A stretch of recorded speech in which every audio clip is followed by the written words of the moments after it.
Bassam Tan, bonjour. Bonjour Jonathan, Oui, d'Info Libre.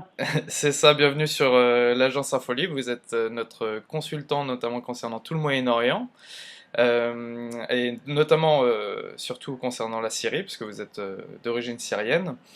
On vient d'apprendre aujourd'hui dans la presse qu'une coopération, enfin un accord entre les États-Unis et la Russie avait été trouvé pour faire une réelle commission d'enquête sur ce qu'il s'était passé à Al-Ghouta, si je ne me trompe pas, en 2013, où des armes chimiques avaient été utilisées contre la population syrienne.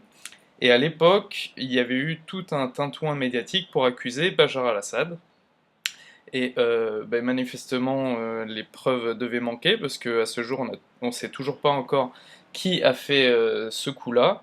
Alors, ce qu'on voudrait vous demander à l'agence Infolibre, c'est de nous expliquer, selon vous, vers quoi cette enquête va nous mener, et si vous pouvez rappeler quelques éléments de contexte à l'époque pour comprendre un peu mieux ce qu'il s'est passé. En fait, l'accord qu'on a signé entre les États-Unis et la Russie avec les Nations Unies pour savoir qui est le responsable de l'utilisation des armes chimiques, ça ne vise pas spécialement ce qui s'est produit, entre guillemets, à Al-Ghouta, une banlieue de Damas. C'est beaucoup plus général. Alors, comment lire cela? Du côté russe, c'est clair. Les Russes sont convaincus que la Syrie, le gouvernement loyaliste de la Syrie, n'a jamais utilisé de chimiques.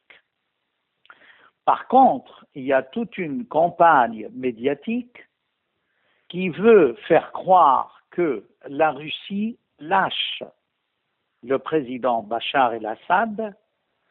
Et avant cet accord, il y a eu des bruits qui ont couru, notamment via Istanbul, Erdogan, qui criait haut et fort que Poutine lui aurait dit qu'il lâchait Assad. Le jour même, il y a eu un démenti de la part du bureau de Poutine concernant les déclarations d'Erdogan. Donc, c'est dans ce contexte qu'il faut placer cet accord. Les Russes sont sûrs de l'innocence du gouvernement loyaliste de Damas, et loyaliste et légitime.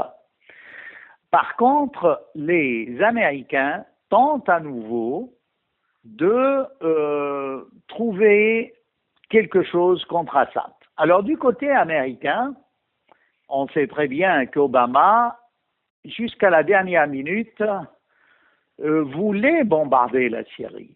Mais ses hommes les plus proches lui ont démontré par A plus B que les fameuses écoutes téléphoniques de hauts responsables syriens concernant les chimiques étaient véridiques, mais ils étaient post-datés, c'est-à-dire que quand ces responsables ont discuté de chimiques, ça ne tombait pas à la même période de l'événement de la banlieue de Damas. Donc, il y avait rétention d'informations, utilisation d'informations dans un autre but. Et ça a été démasqué par les hommes d'Obama. Cela l'a poussé à dire non à notre président Hollande et de dire on n'intervient pas en Syrie.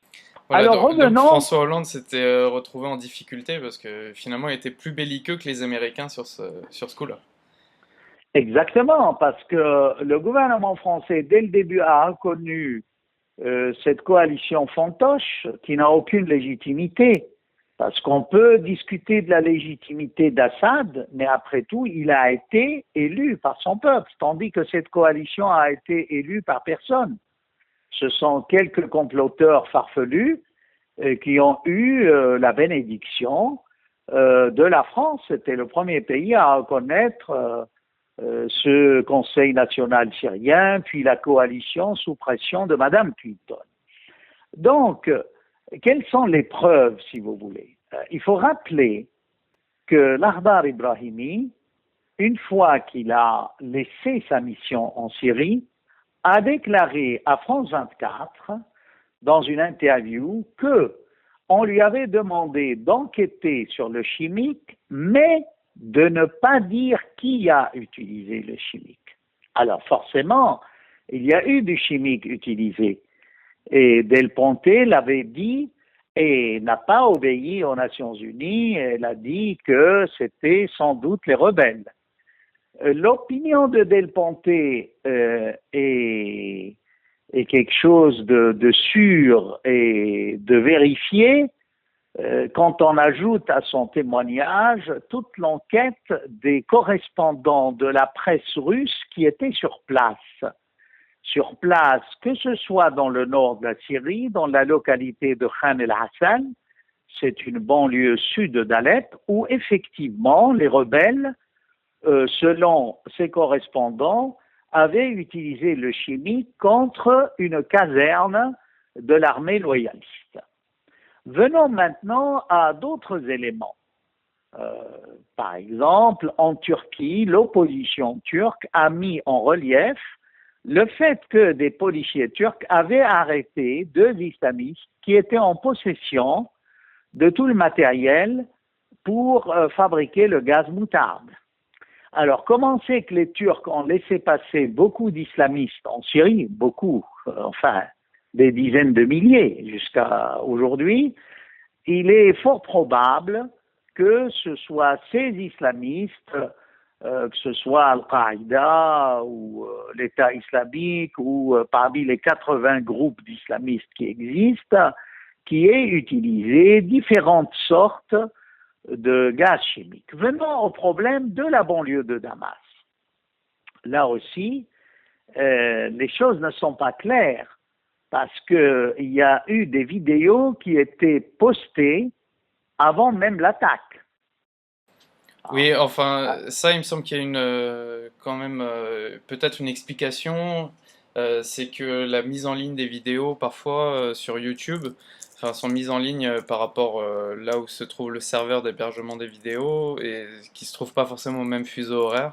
Et que je crois que c'est comme ça que D'accord, ça avait été expliqué. je vous l'accorde. Admettons qu'il n'y ait pas eu de problème de vidéos postées avant ou après. Voilà. Toujours est-il que dans ces vidéos, certains témoins ont reconnu une mise en scène macabre. On avait des enfants et il se trouve que ces enfants, on a identifié quelques portraits, n'étaient pas de cette banlieue de Damas, mais ils venaient de la côte. Et on sait très bien qu'il y a eu rapt d'enfants, enlèvement d'enfants dans les différentes attaques. Alors, si on compare les vidéos, on se rend compte qu'il y a beaucoup de mise en scène, des personnages apparaissent, disparaissent, des cadavres sont remis. Vous voyez, il y a donc une sorte d'arrangement. C'était tout simplement pour prouver, à l'époque, remettons les choses dans le contexte historique, on voulait n'importe quel prétexte pour finir avec Assad. Et comme Fabius et d'autres ont dit que si jamais Assad utilisait le chimique, la réponse ne saurait être que foudroyante, donc tout le monde s'attendait à un bombardement pour faire tomber le gouvernement légal. Et là, chose curieuse, ce qui cloche, comme on dirait familièrement, c'est que pourquoi Assad, le jour où la commission envoyée par les Nations Unies venait enquêter, il utiliserait le chimique le jour même? Ça paraissait fort probable. Les arguments des Russes sont très clairs. Selon les techniques les plus modernes, ils ont vu un missile qui est parti des lignes de l'opposition et non des lignes tenues par l'armée régulière. D'autre part, l'examen de débris de missiles ont prouvé que c'était un missile artisanal et ne pouvait en aucun cas provenir des stocks d'armes que possède l'armée régulière syrienne. Outre cela, il y a eu des vidéos, enfin le dossier est très complexe. Et cela donne raison finalement à Obama pour ne pas intervenir en Syrie. Alors, revenons à cet accord américano-russe aujourd'hui. Moi, je vois en cela quelque chose de positif. C'est-à-dire, comme maintenant les États-Unis veulent plus épingler l'État islamique ou les islamistes en Syrie qu'Assad, finalement, alors ils voient d'un bon œil qu'il y ait un accord avec les Russes, que vous voyez, ceux qui soutiennent Assad sont d'accord qu'on fasse une enquête pour déterminer le responsable. Alors qu'à l'époque, les ordres étaient, soutenaient le contraire. Il fallait prouver qu'il y avait du chimique, mais ne pas déterminer la source, celui qui l'utilise. Il faut ajouter que dans ce chimique aussi, il n'y a pas que le gaz moutarde, il y a aussi l'utilisation de chlore. Alors là, je tiens à préciser que les usines de chlore, parmi les plus grandes usines de la Syrie, qui se trouvaient à Alep, sont tombées entre les mains des islamistes tout au début de la guerre d'Alep, la bataille d'Alep. Ce sont des usines que possédait la famille Sabag, et cette famille a déclaré haut et fort qu'elle n'avait plus aucun contrôle sur ces usines. Et ce n'est pas curieux de trouver après, dans toute la zone autour d'Alep, une utilisation du chlore, en sachant que cette zone est tenue par les différents groupes islamistes. Je finirai par dire que moi j'applaudis cette entente russo-américaine concernant les armes chimiques. Je crois que on est tous contre l'utilisation de ces armes et vivement que les Nations Unies montrent du doigt les vrais responsables et innocentent l'armée régulière syrienne.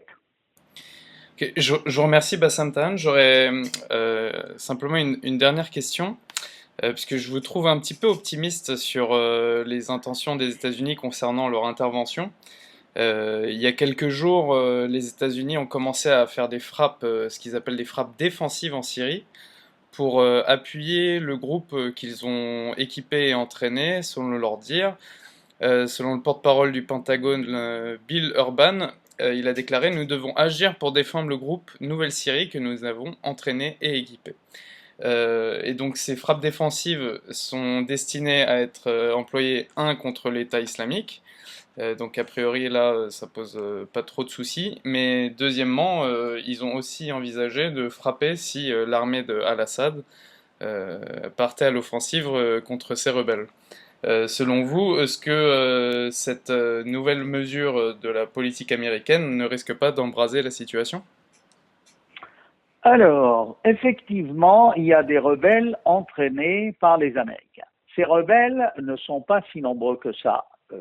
C'est-à-dire, il y a en tout, pour le moment, une soixantaine. Les États-Unis ont beaucoup de mal à enrôler des gens sous cet étendard d'opposition modérée entraînés par les Américains. En fait, il s'agit de la Légion 30, c'est le nom de guerre de ces rebelles. Il se trouve que cette Légion 30 a été attaquée par des groupes islamistes et on en a enlevé d'abord autour d'une vingtaine et puis récemment 5 ou 6 personnes également. Alors, les groupes islamistes qui ont enlevé ces forces entraînées par les Américains ont dit que ce sont des forces mécréantes, infidèles, qui viennent se battre contre les bons musulmans, entre guillemets.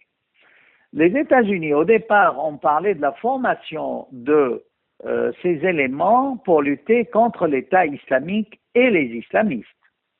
Sur le terrain, ce n'est pas si clair que ça. Pour le moment, l'État syrien n'a pas relevé que des positions de l'armée régulière ont été bombardés pour défendre ces rebelles opposés entraînés par les Américains, c'est-à-dire la Légion 30.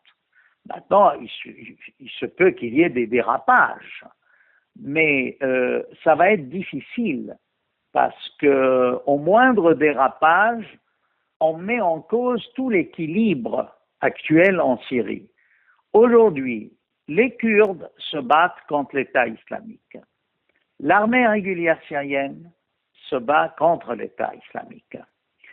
Mais la Turquie, en donnant l'autorisation aux Américains d'utiliser la base d'Incirlik et la base de Diyarbakir, sont intervenus dans 400 raids aériens en moins contre plus les Kurdes que l'État islamique. On en dénombre 30 raids aériens contre l'État islamique contre 370 contre les Kurdes, menés par la Turquie.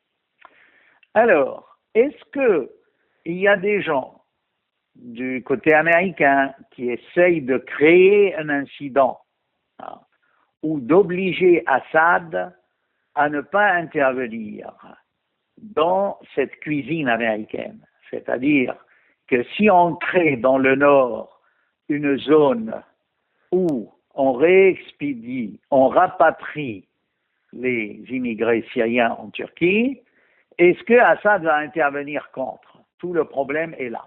Pour le moment, c'est vrai qu'il y va de la souveraineté de la Syrie, car les Américains ont déclaré ne pas coordonner leur action avec les autorités syriennes. Je dirais, il faut surveiller ça de près, mais personnellement, je crois que les Américains n'oseraient pas le faire pour le moment. Il faut voir comment la situation va évoluer si jamais il y a une intervention massive de l'armée terrestre turque dans les territoires syriens, ce qui n'a pas encore été fait, mais on en parle. Très bien, eh bien, Bassam Tam, je vous remercie pour votre analyse faite depuis votre lieu de vacances. Alors, on vous souhaite de très bonnes vacances et on vous revoit à la rentrée. Merci Jonathan et à bientôt. À bientôt, au revoir.